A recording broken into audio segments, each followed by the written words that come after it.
ভিক্ষুকের গালে যুবক বসায় দিছে থাপ্পড়।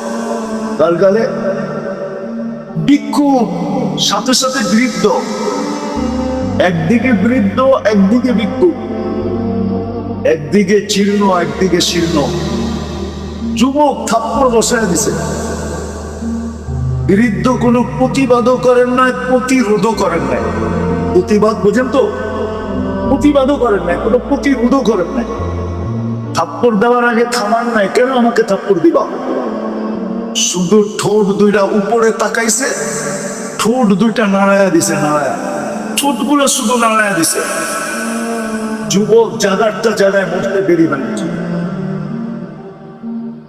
এলাকাবাসী জিজ্ঞাসা করছে, এটা কি করলে তুমি? তো ভিক্ষুক মুস্কি মুস্কি হাসতেছিল আর বলতেছিল, প্রেমের খেলা হয়ে গেছে, আমি কিচ্ছু করি নাই, প্রেমের খেলা হয়ে গেছে। জিজ্ঞাসা করছে, এখানে আমার প্রেম আসলো কোথেকে? বললো, ওর প্রেমিকার গায়ে আমার পায়ের কাদা লাগছে, ও সইতে পারে না। আমাকেও একজন ভালোবাসে, সেও সইতে পারে না। ও কাদার প্রতিশোধ নিছে থাপ্পড় দিয়া। আমার মতো জীর্ণ শীর্ণ বয়স্ক বৃদ্ধ ভিক্ষুকের গালে থাপ্পড় দিয়ে প্রতিশোধ দিছে।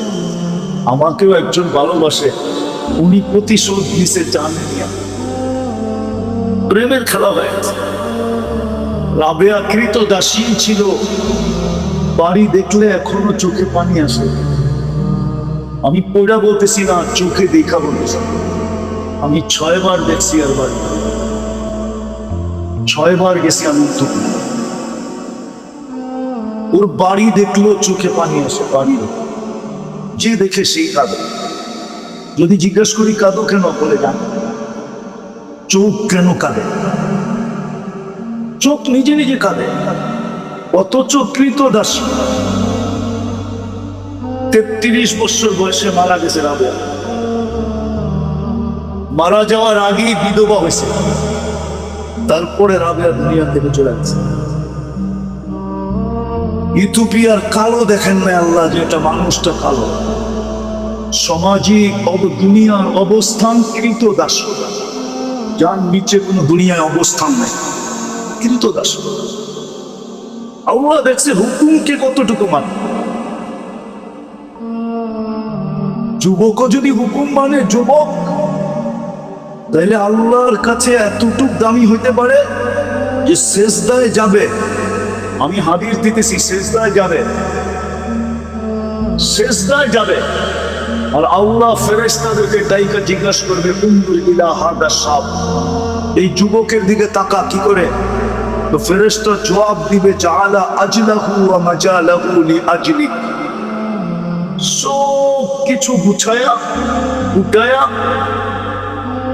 লজ্জাপতির মতো গুটায়া আপনার কুদরতি পায়ে মাথা রেখা দিছে।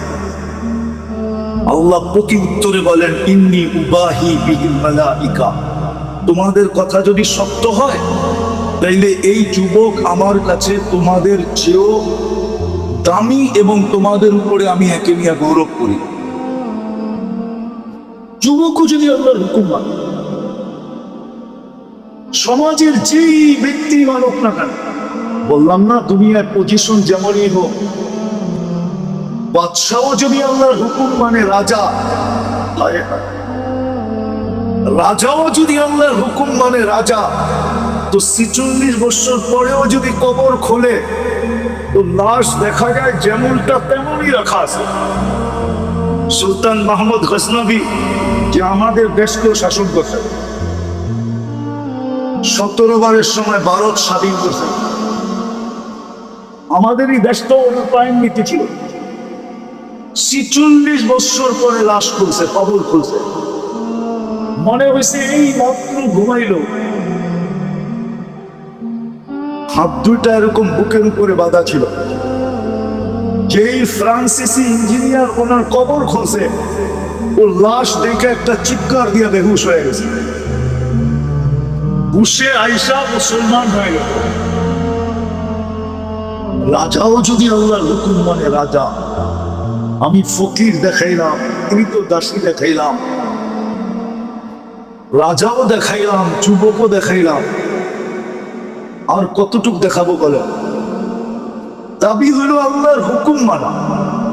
হুকুম মানলেই দামি হব, হুকুম না মানলে দামি হব না।